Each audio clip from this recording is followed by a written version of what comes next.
You might think that cell phones bring us closer together, but new research shows technology can leave us feeling, well, disconnected. That can affect our emotional and physical health.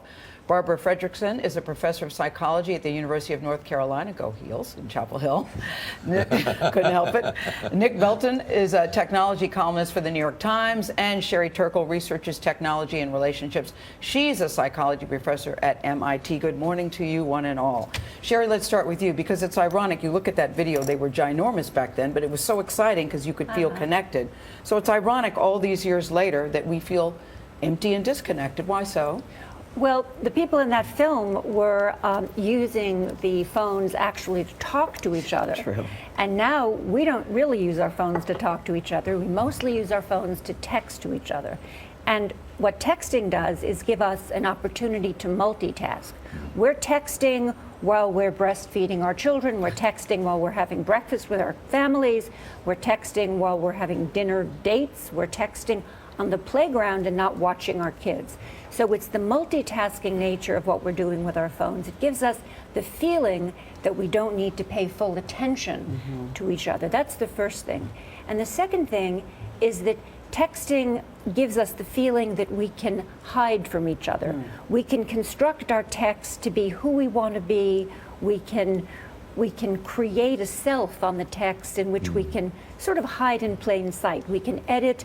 We can And so not what's reveal. the impact of all that? Well, the impact of that is that in hiding from each other, in constructing who we want to be instead of kind of showing who we are, we don't reveal, we don't become authentic in the way we would in a full and rich conversation. One 16-year-old says to me, I hope I learn someday how to have a conversation, but I don't want to, because it takes place in real time and you can't control what you're going to say. Yeah, Nick, do you plead guilty? You talk about you Twitter with your Sorry, mom. what? Yeah. You don't respond to your dad's voicemails. Your sister takes the kids out and hands them iPads. I think that one of the things is that these technologies connect us to the people that are far away from us, but they disconnect us from the people that are directly in front of us. Yeah. I joke around looking at my phone, but that's essentially what we do all the time. And my column this week was talking about how I was at dinner with my sister, and she has two little kids, and they were, I think they were ready to kill each other over a fork or something.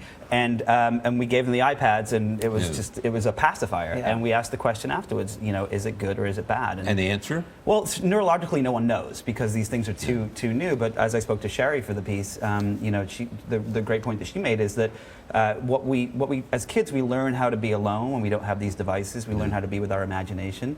And if we don't learn how to be alone, then what was the way you said it? I said that if you don't teach your children how to be alone, they'll only know how to be lonely. Yeah.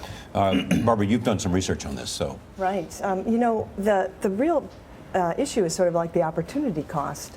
As we connect with people face to face, we are building skills for doing that and actually changing our biological capacity to connect. So the more time that we spend disconnecting, we kind of erode that biological capacity to connect to the point where, people are unskilled or even afraid to connect. So, just like we need to be physically active to keep up our health, we need to be socially active, connected face to face to keep up our capacity. But do any of you think something's going to change? Right. Absolutely.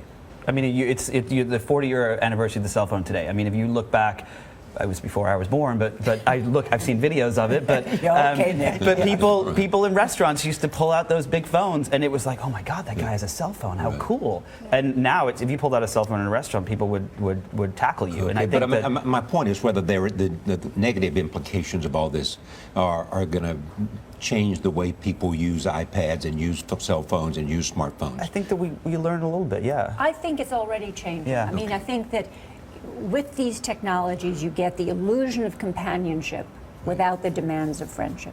Well, I think that people are starting to see that. I agree. Yeah. Just gradually now, we're starting They to see need the intimacy of the downsides. human touch. You need the intimacy of a human touch. Barbara, I like what you say best of all, is that friends don't let friends lose their capacity for humanity. Right. It's So like, at least call attention to it. At right. least call attention to Our it. abilities to be compassionate, have empathy, really hinge on our being able to, connect with people face to face and it builds our health. Yeah, all of that matters. I think it's good that we're at least giving people something to think about. I like Right. that. Thank you, guys. Thank you Thank very you. much.